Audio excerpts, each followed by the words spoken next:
ladies and gentlemen, thank you so much for your excitement today. I think I told a few people that when I said I have a surprise for you on Friday, and you guys all said, pizza! I said, no, even better. Someone's coming in who wrote a book about being a child in Nazi Germany. And we are so, so very welcome to have Ursula Anna Fischer Smith come in today to present to you. And what's interesting too is that through our studies, we only learned about the children that were being victimized, right? But not the other side, which is just, anyway. Welcome for being here.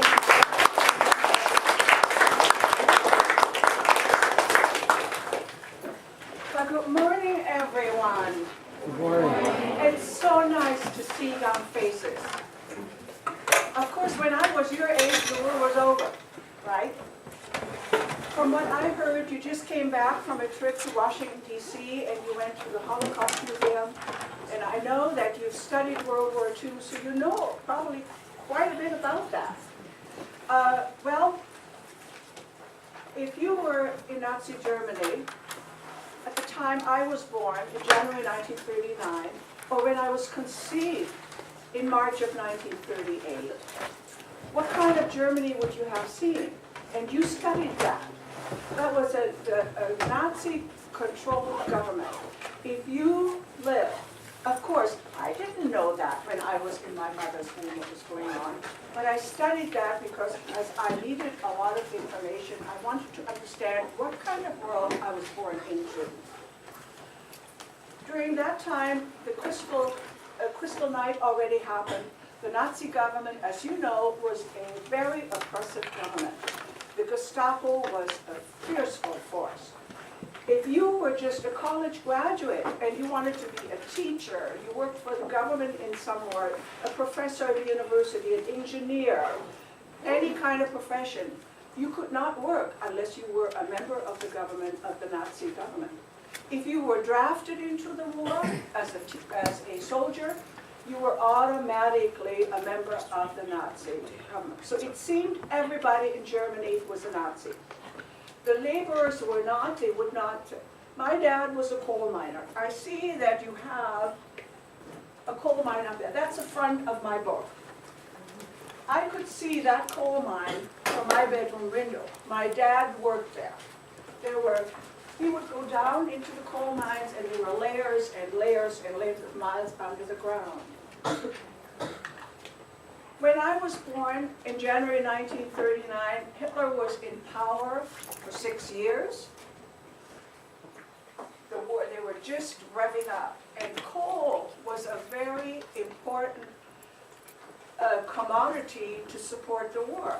Coal supported the industry that supported the war. So what industries needed coal? First of all, the trains used coal to transport. What were the trains important for? To transport the troops, to transport commodities to the troops. The industry that we had in Essen, I'll show you a little map here.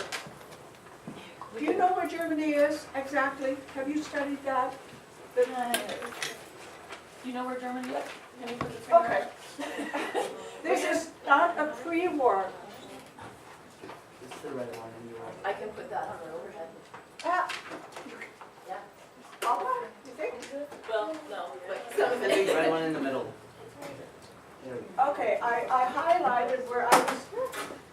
This is where I grew up. This is where Berlin is. I only brought, this is where Berlin is. Berlin is, you know, Germany extended Prussia when during the war it was East Prussia. My grandparents came from East Prussia. My father came from down here is Munich, and not all of Germany, near the Czechoslovakian border. And during the war, I traveled to those places. I just wanted you to get a feel for that. On this side is Holland, Denmark is here, Poland is here, Czechoslovakia, Austria, Switzerland, and France is down here. You probably know what happened in France and in Russia and in England and in the Holocaust. But do you know what happened to a coal miner family in Germany? I was 9 months old when the Nazi soldiers marched into Poland. That was November 1939. That's when officially the war started. 9 months old, I don't remember much. But because Essen, where I grew up, had the coal, and there were manufacturing, crop industry was there, that made a lot of parts for U-boats, that made a lot of parts for airplanes, ammunition. We had chemical plants there. They all supported the war. So if any country, England was attacked, you know the Blitzkrieg, that really got England involved in that. What would they attack first? An area that supported the war.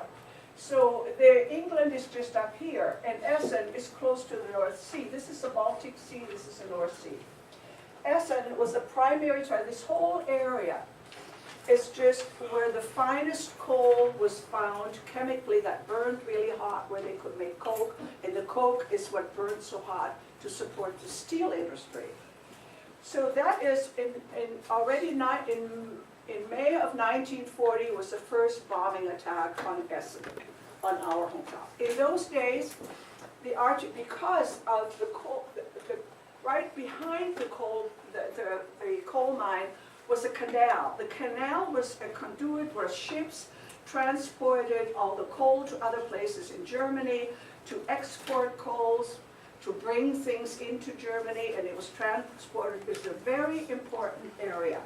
It became a primary target of the Allies for that reason.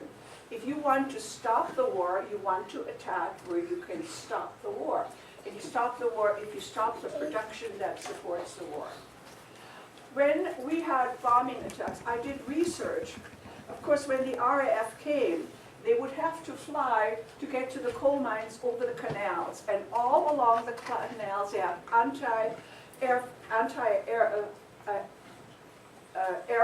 anti-airplane attacks. The flak would shoot down the RAF airplanes. And I did research when I wrote the book that at the beginning, the intended targets of the industry and commerce that were supposed to be bombed only really were bombed 17% of the time. So where did the bombs land? They landed in streets and on houses and on schools. And they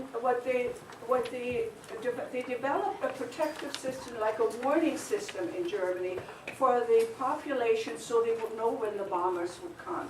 It was an alarm system.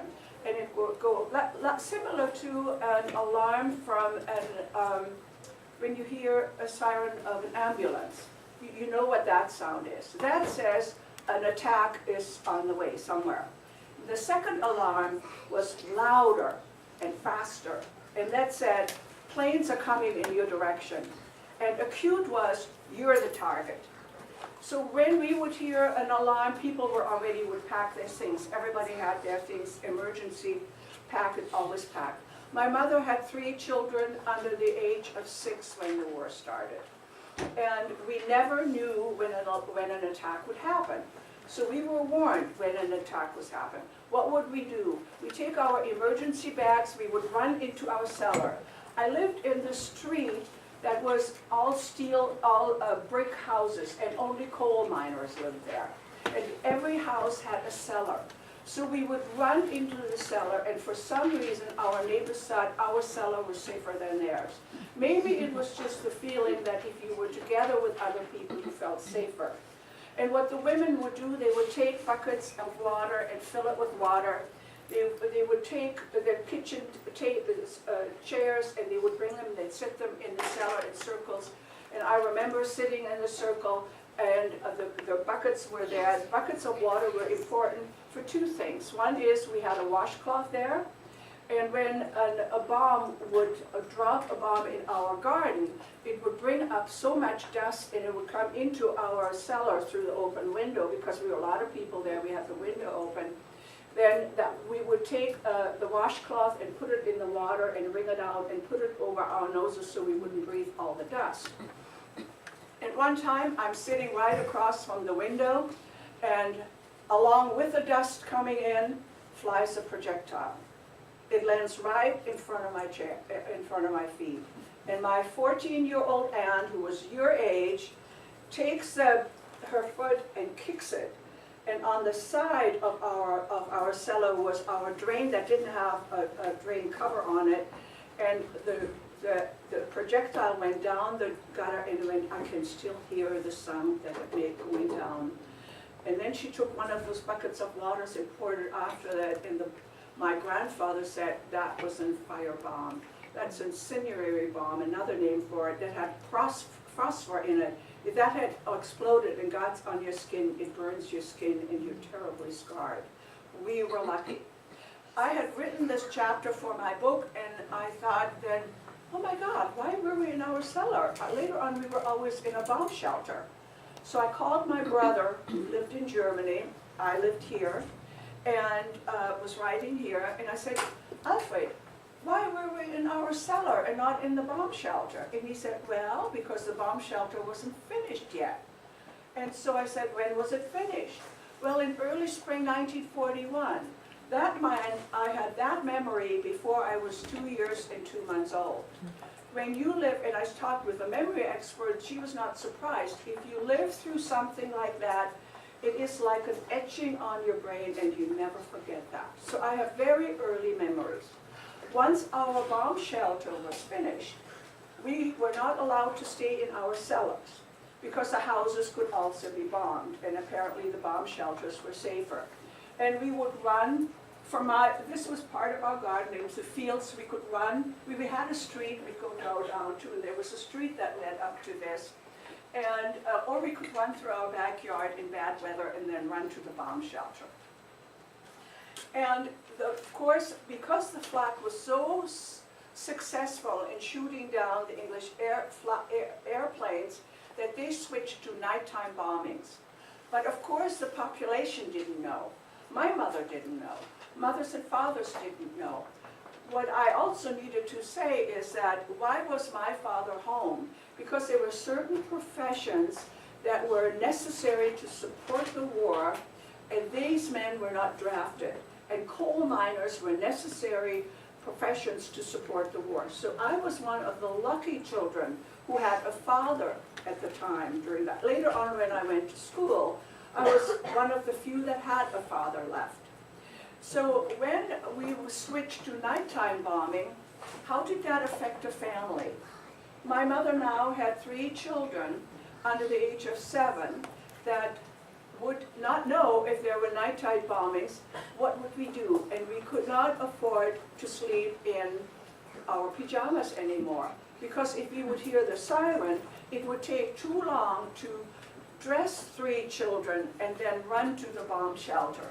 So we slept in our daytime clothing. We would put our shoes next to our bed, and when the alarm rang, my dad and my mom would put our shoes on, and we would then run to the bomb shelter. I remember my dad running with my 2 brothers, first to the bomb shelter, and my dad, I could not wake up. He couldn't wake me up. He put my shoes on, and finally, it was already late. The second alarm had come, and we ran through our backyard, to our garden, over this field there, to the bomb shelter, and I could hear the droning of the bombers come behind us. I was, as a child, I could hear my dad running faster and putting me along, and I could hear him wheezing, and I was so fascinated by the sound, or I don't know what a 2-year-old is or a 3-year-old is. I turned around, and our house, it was dark, and it was all lit above our house. I learned years later from pilots that knew where I lived, that were assigned to bomb these bomb shelters, that those were markers for the pilots for their targets. They were phosphor markers. They looked to me as a child like a Christmas tree. They were beautiful. You know, and I would see a Christmas tree in the sky here and there. I wasn't scared. My dad was scared. And he pulled me, and the bombs were exploding all around us, but we got safely to the bomb shelter. And who were in the bomb shelters was old men and old women and mothers and children usually, because the men were either drafted to the wars or they were also working in the coal mine. Well, eventually I was old enough to go to kindergarten in Germany. Kindergarten was different than it is here. You could go to kindergarten when you were potty trained. So in 1942 then my kindergarten was bombed, and that meant I could not go to kindergarten anymore.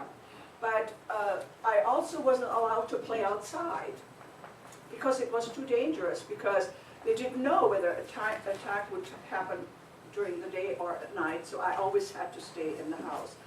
And then in 1943, and you might want to ask, in all these bombings, do people still go to church? And we did go to church. Today I know it was 2 kilometers, because I can Google how far it was. My brother still lives in the house where I lived there, where we lived during the war.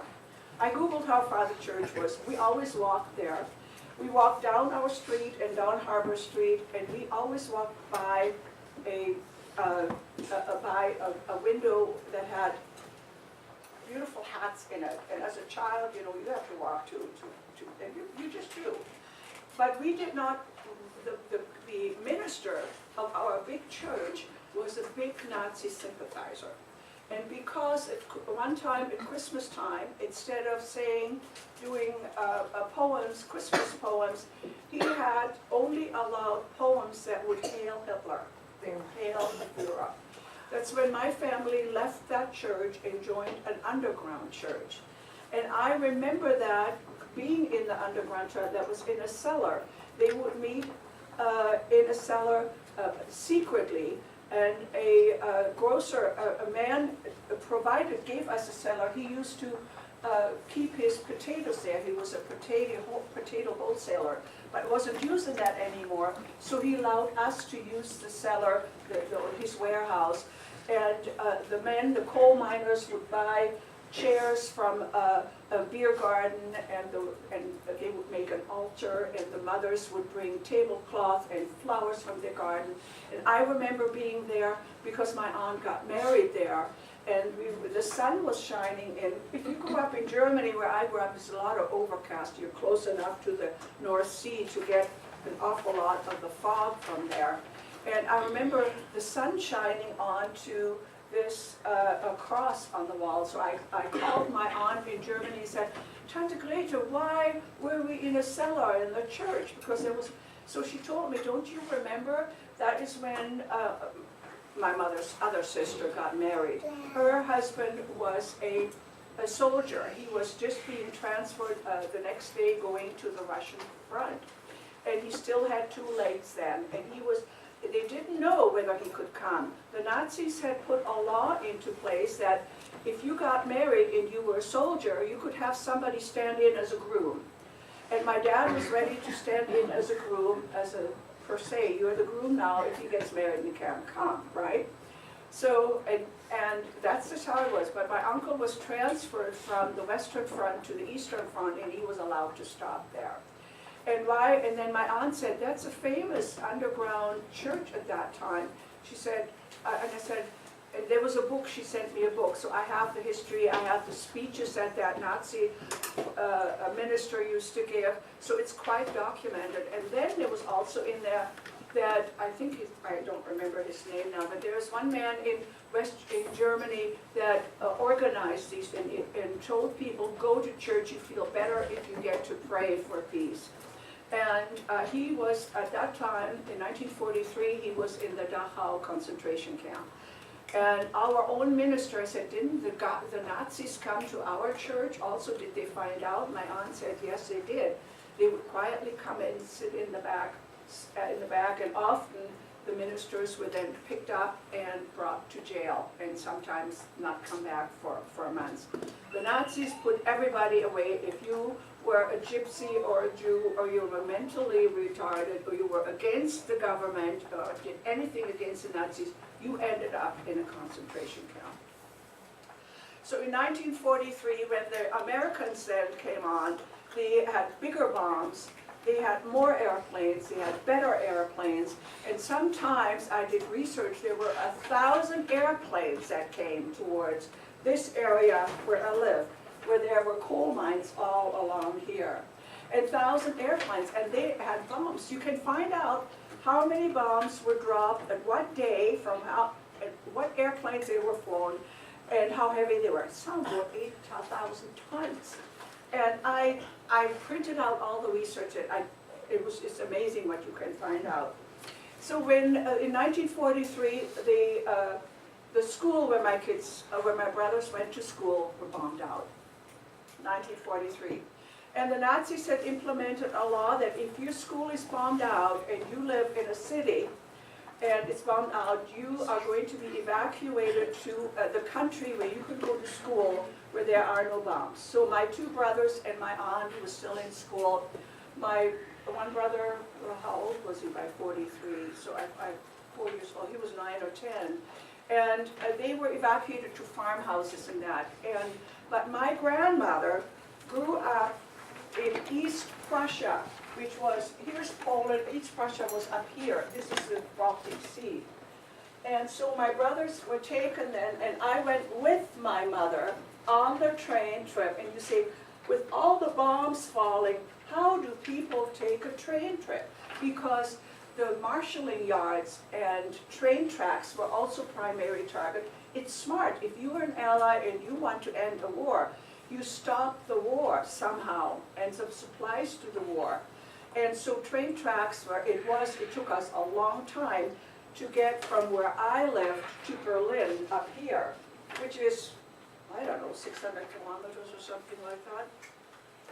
And sometimes we would be in the train and would come and the train would stop and we looked out the window and there was a great big, deep bomb shelter and we would have to go back.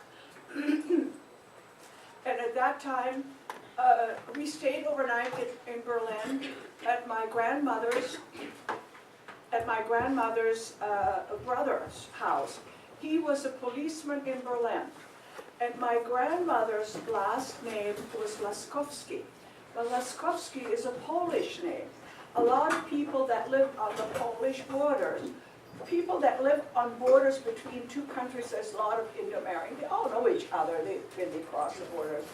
So during Nazi time, to have a Polish name as a policeman in Berlin was very dangerous, was not safe. And then my father, my uncle changed his name to a German name. And he advised his brother, who was farming, who was the youngest brother, who was farming that little farm where my brothers now, we were on the way to go there. He also changed his name. Of course, my grandmother changed her name when she got married.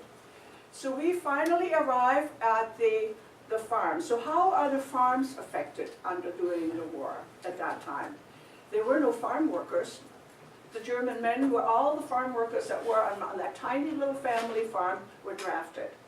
My uncle, who had tuberculosis and even Hitler didn't want him because he was very sick, but he wasn't allowed to stay on his own farm. The Nazis sent him to a farm in Poland because by that time the Nazi army was already in Russia. So he was put in to manage a big gentleman's farm in Poland. I don't know what happened to the owner there, but for my book, I interviewed my aunt. And I have her written account of this. And my aunt, then what happened there was a forced labor law in Germany. And that meant that prisoners of war were brought in to work in the industry, to keep the industry going, to keep the war going.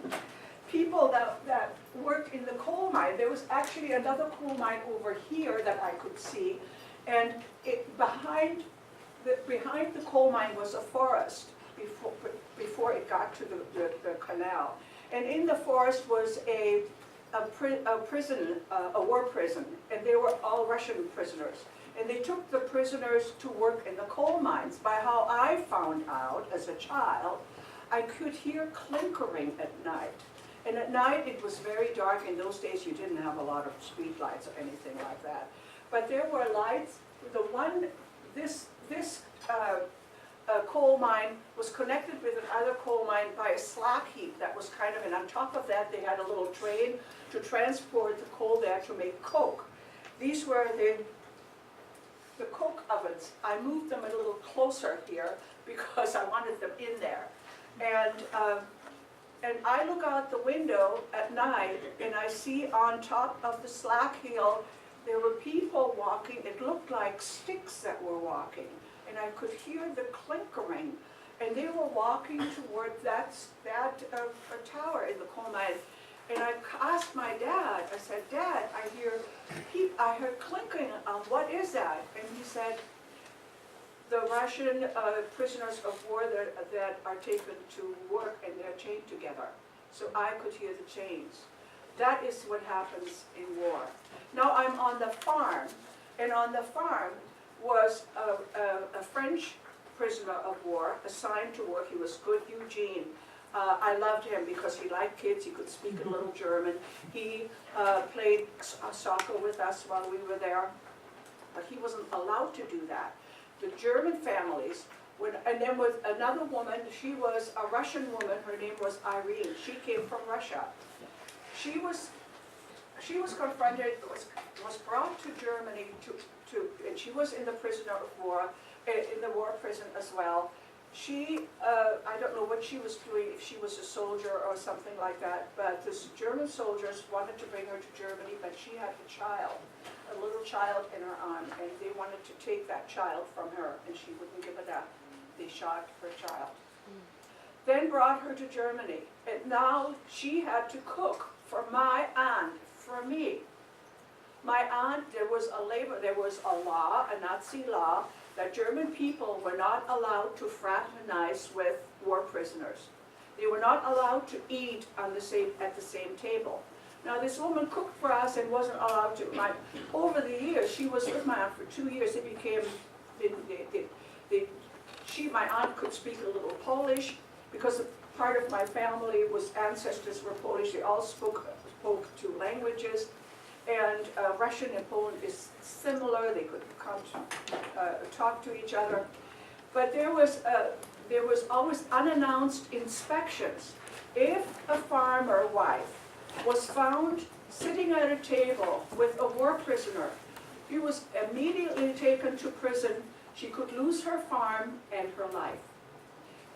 Those were Nazi war laws.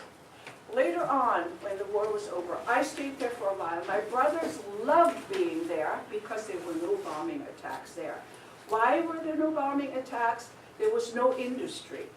And farms were important for food for the soldiers. So now I go back with my mother to Essen for the rest of the war, and the attacks come day and night and more and more. By 1943, in March of 1943, my hometown was destroyed. 90% of all the buildings and all of the industry. In that 1 month, 80,000 people lost their homes and they were bombed.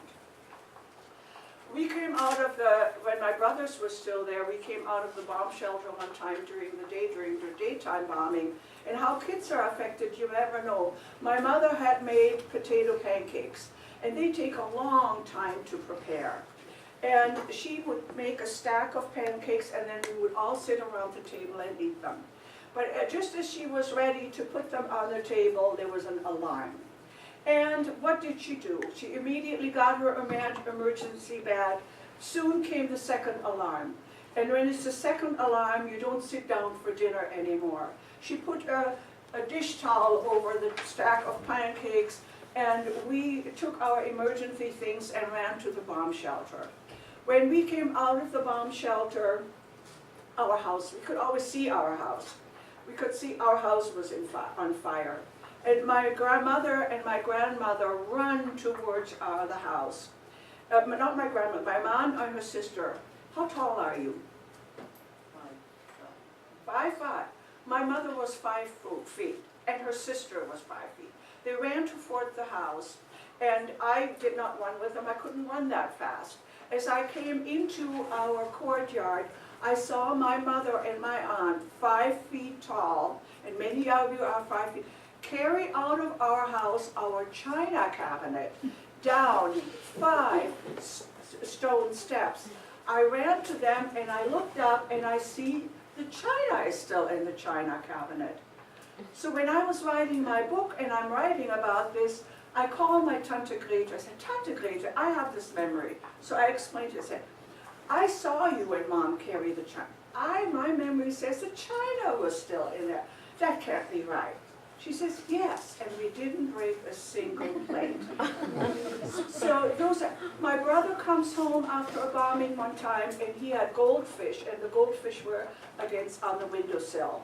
And one time, almost every time, we were often without windows.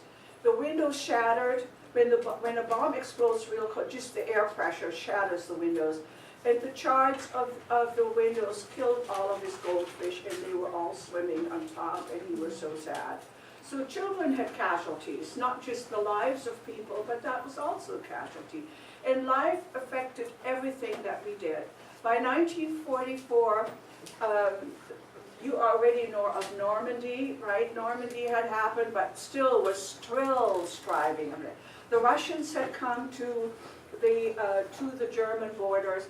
My aunt is pregnant, cannot leave the farm. She sends my brothers and my aunts back home again.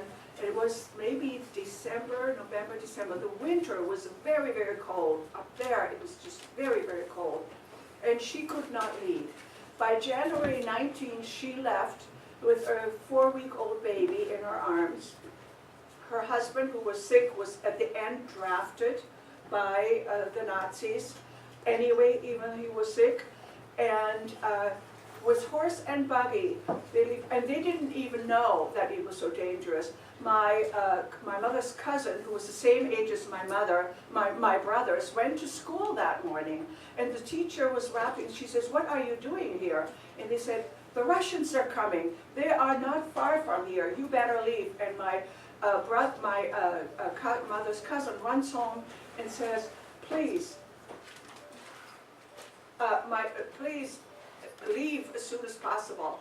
So they pack up and they get on a horse and buggy, and the Russian prisoner of war and the French prisoner of war helped my aunt with her 3 children to leave with horse and buggy. They were the last one that got out of that little town before the Russian army arrived.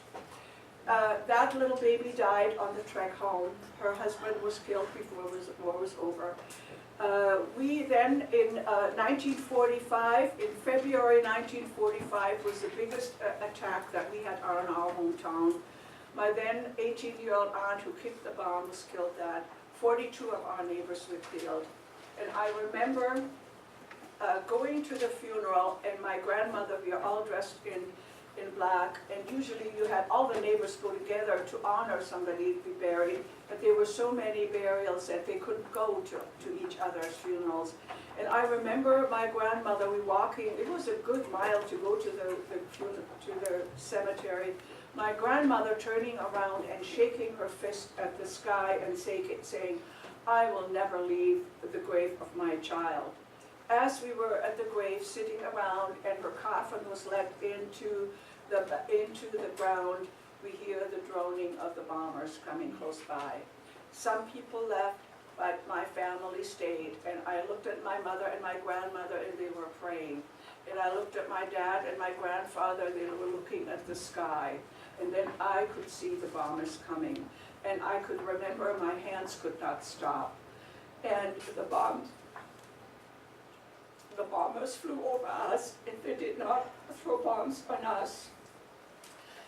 And then when we got back home, we were advised to leave home because they thought that the entire Ruhr region was going to be flattened. And so we packed our beds and our clothing, and it was the last day of March. And why I remember that, because I believed in the Easter Bunny, and that year Easter was on April 1st.